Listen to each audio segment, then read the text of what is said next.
दोस्तों 7 अक्टूबर शनिवार का दिन था, इजराइल में छुट्टी का दिन था। बहुत सारे इजरायली अपने दोस्तों और परिवार वालों के साथ अपने धार्मिक पर्व का मजा ले रहे थे। तभी हमास के आतंकियों ने अचानक इजराइल पर हमला बोल दिया। गाजा पट्टी की तरफ से इजराइल पर 5000 से ज्यादा रॉकेट दागे गए। पैराशूट से इजराइल में घुसकर हमास के टेररिस्ट ने लोगों को गोलियां मारना शुरू कर दिया। औरतें, बुजुर्ग, बच्चे, उन्होंने किसी को नहीं छोड़ा। महिलाओं से रेप किए गए, उन्हें मारने के बाद गाड़ियों में नंगा घुमाया गया, उनकी टांगें तोड़ दी गई, बच्चों को किडनैप कर जानवरों की तरह पिंजरों में बंद कर दिया गया। कुल मिलाकर कुछ ही घंटों में उन्होंने ऐसी दहशत दिखाई जैसी दुनिया ने शायद ही पहले कभी देखी। इन हमलों में सिर्फ एक ही दिन में 700 से ज्यादा इजरायली मारे गए, सैकड़ों को बंधक बनाया गया और हमास ने छाती ठोक कर यह कहा कि हाँ, हमने ये किया है। मगर जैसे ही हमास के हमले की तस्वीरें सामने आई, लोगों का कलेजा बाहर आ गया। जिस तरह लाशों के मुंह पर जूते मारे गए, जो लड़कियां पीरियड में थी उन्हें भी नंगा करके घुमाया गया, लोगों की गर्दनें काट दी गई, और ये सब करते हुए हमास के आतंकी अल्लाहू अकबर के नारे लगा रहे। Today, the people of Israel are under attack. Tensions between Hamas and Israel exploded. Many of the scenes in Israel are shocking and terrifying. दुनिया इस बात से हैरान होगी कि इजराइल जैसे ताकतवर देश को कैसे इस हमले की भनक तक नहीं लगी। मोसाद और सीआईए जैसी दुनिया की ताकतवर एजेंसियां क्यों इस हमले का पता नहीं लगा पाई। हमले के फौरन बाद इजराइल ने हमास को बर्बाद करना शुरू कर दिया। इजराइल ने कसम खाई कि वो पूरी तरह गाजा पट्टी पर कब्जा कर लेगा, गाजा पट्टी को पानी और बिजली की सप्लाई रोक देगा, अपने यहाँ से कोई खाना वहाँ नहीं जाने देगा और इस धरती से हमेशा हमेशा के लिए हमास का नामो निशान मिटा देगा। इजराइल का साथ देने के लिए अमेरिका ने भी अपना जंगी बेड़ा इजराइल भेज दिया। ऑस्ट्रेलिया और फ्रांस ने फिलिस्तीन की मदद रोक दी। चीन फिलिस्तीन से हमदर्दी दिखा रहा है। हमास ने लेबनान के कट्टरपंथी संगठन हिजबुल्लाह से मदद मांगी। ईरान ने इस्लामिक कंट्रीज की बैठक बुलाई। यूरोप के फॉरेन मिनिस्टर्स भी इस इशू पर बैठक कर रहे हैं। कुल मिलाकर हमास की इस हरकत ने पूरी दुनिया को थर्ड वर्ल्ड वॉर के किनारे पर लाकर खड़ा कर दिया है। हर सेंसिटिव आदमी में हमास के हमले को लेकर गुस्सा है। हमले की खौफनाक तस्वीरें देखकर हर इंसान कांप गया है। मगर यह देखकर दिल गुस्से से भर जाता है कि ऐसे माहौल में भी हमारे अपने ही देश में कुछ लोग इजराइल पर हुए इस हमले का जश्न मना रहे हैं।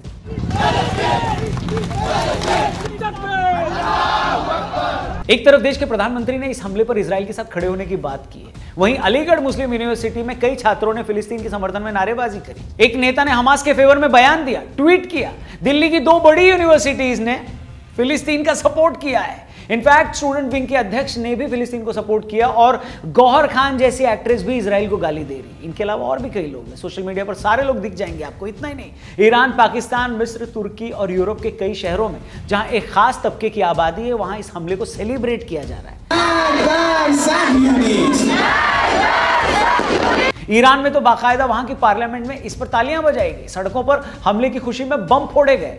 अच्छा, ये सब देखकर खून खौल जाता है कि दुनिया में कोई भी सभ्य इंसान हो, सोसाइटी हो या कंट्री हो, किसी की मौत को सेलिब्रेट कैसे कर सकता है। मैं कहता हूं, आप चाहे किसी की भी तरफ क्यों ना हो, आपको फिलिस्तीन को सपोर्ट करना है, करिए, आपकी मर्जी है। मगर बिना किसी प्रोवोकेशन के अगर किसी कॉन्फ्लिक्ट में एक तरफ का आतंकी संगठन बेगुनाह बच्चों और बुजुर्गों को मारता है, औरतों के साथ रेप करता है, गला काटता है, मारने के बाद कपड़े उतारकर उनकी परेड करता है, तब भी आप विक्टिम के साथ खड़े होने की बजाय जिसने हमला किया है उसी की तरफदारी अगर कर रहे हैं, तो यह बताता है कि आप खुद कितने घिनौने आदमी हैं। मतलब कोई इंसान इतना कैसे गिर सकता है। और तो और छोड़ो, इंडिविजुअल्स की तो क्या ही बात की जाए। कांग्रेस वर्किंग कमेटी ने भी रेजोल्यूशन पास करके ऐलान कर दिया है कि हम फिलिस्तीन के साथ हैं। मतलब हमला फिलिस्तीन की तरफ से किया गया है, मासूम बच्चे, औरतें इजराइल के मरे हैं, और सपोर्ट आप उस देश को कर रहे हो जहां से हमला किया गया है। इसका सीधा मतलब यह है कि आपको सही गलत से कोई लेना देना नहीं है। देश की जनता क्या सोचती है, इससे कोई लेना देना नहीं है। जैसे हमले का सपोर्ट करने वाले कुछ लोग सिर्फ रिलीजन के बेस पर फिलिस्तीन को सपोर्ट कर रहे हैं, उसी तरह कांग्रेस को भी लगता है कि फिलिस्तीन के साथ खड़े होने पर उसका एक साइड का वोटर खुश होगा। और अगर ऐसा है तो इससे ज्यादा गंदी कम्युनल पॉलिटिक्स और क्या हो सकती है। आप खुद ही ऐसी पॉलिटिक्स करते हैं तो किसी और पार्टी पर कैसे इल्जाम लगा सकते हैं कि वो भी धर्म की राजनीति करती है। क्योंकि जहां आपको सूट करता है वहां तो आप उससे 10 कदम आगे निकल जाते हैं, जैसे आप शाहबानो केस में निकल गए थे। अब आप इन लोगों का दोगलापन देखिए। भारत में जितने चंपू फिलिस्तीन के समर्थन में रैलियां करते दिख रहे हैं, अगर आप इनसे सवाल करें कि क्या तुम लोग सिर्फ रिलीजन के कारण फिलिस्तीन का सपोर्ट कर रहे हो क्या, तो ये साफ मुकर जाएंगे, कहेंगे नहीं नहीं नहीं नहीं, इसका रिलीजन से कोई लेना देना नहीं है। इजरायलियों ने फिलिस्तीनियों को उनके घर से बेघर किया, इसलिए हम उनके साथ हैं। मैं पूछता हूं, इससे बड़ा झूठ और दोगलापन क्या हो सकता है। अगर इन लोगों को किसी कौम को उसके घर से बेघर करने की परवाह सच में होती तो सबसे पहले ये लोग कश्मीरी पंडितों के सपोर्ट में आगे नहीं आते। बताइए आप। अच्छा, बेशर्मी ये है कि कश्मीरी पंडितों को पीड़ित मानना तो दूर, उनका सपोर्ट करना तो दूर, जब कश्मीर फाइल जैसी फिल्म आती है तो ये लोग कहते हैं ये पिक्चर नहीं है, एक प्रोपोगेंडा है। ऐसा कुछ हुआ ही नहीं है। मतलब जब आपको मजहब सूट न करे तो अपने ही देश का पीड़ित आपको झूठा लगता है, और जब मजहब आपके मतलब का हो तो हजारों किलोमीटर दूर बैठा आतंकी भी आपको बेचारा लगता है। क्या पूरी दुनिया में बेशर्मी की इससे बड़ी कोई मिसाल आपको कहीं दिखाई दे रही है क्या? अगर दिखाई देती है तो प्लीज मुझे बताना, क्योंकि मैं वहां विजिट करके आऊंगा। मगर ऐसी बेशर्मी करने वाले और ऐसा हमला करने वाले, ये दोनों लोग भूल जाते हैं कि भैया किसी भी वायलेंस में आपका पहला हमला कर देने पर आप विजेता नहीं बनते, विनर नहीं बनते। जब अलकायदा ने अमेरिका पर हमला किया तब भी इस सोच से हमदर्दी रखने वाले लोगों ने पूरी दुनिया में जश्न मनाया इसका। ये लोग इस बात से बड़े खुश थे कि देखो देखो एक आतंकी संगठन ने अमेरिका को बड़ा सबक सिखा दिया। मगर फिर क्या हुआ?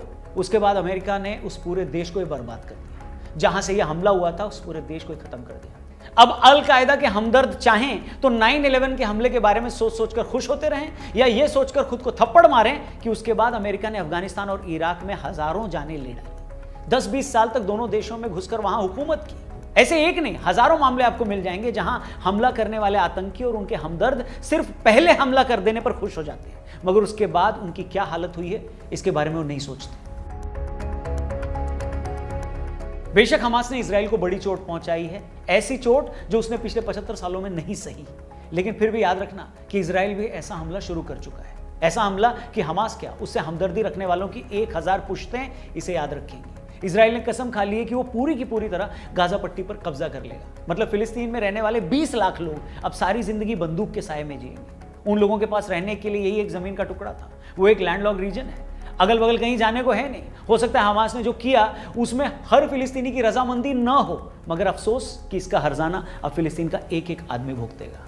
इजराइल जिसने आज से 50-60 साल पहले अकेले सभी अरब देशों को 5 दिन में हरा दिया था, आज वो देश पहले से कहीं ज्यादा ताकतवर है। उसके पास हजारों किलोमीटर तक मार करने वाली खतरनाक मिसाइलें, 3500 टैंक्स हैं, वर्ल्ड क्लास डिफेंस सिस्टम है, 90 परमाणु हथियार हैं, F-16 और F-35 जैसी दुनिया के सबसे खतरनाक फाइटर जेट्स हैं। इसके अलावा अमेरिका और यूरोप भी उसके साथ है। इसलिए हमास को अगर ये जरा भी गलत फहमी है कि लेबनान और ईरान और अन्य मुस्लिम देशों के साथ मिलकर वो इजराइल को हरा देगा, तो ये उसकी बचकानी ख्वाहिश है।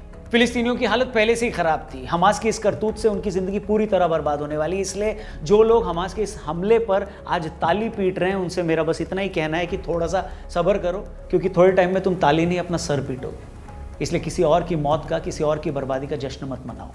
वीडियो में कई बात अगर आपको सही लगे तो इसे अपने दोस्तों के साथ जरूर शेयर करिएगा। अपना ख्याल रखिए। इस मुद्दे पर आगे और भी वीडियोस हम आपके लिए लाएंगे। Thank you for watching. जय हिंद।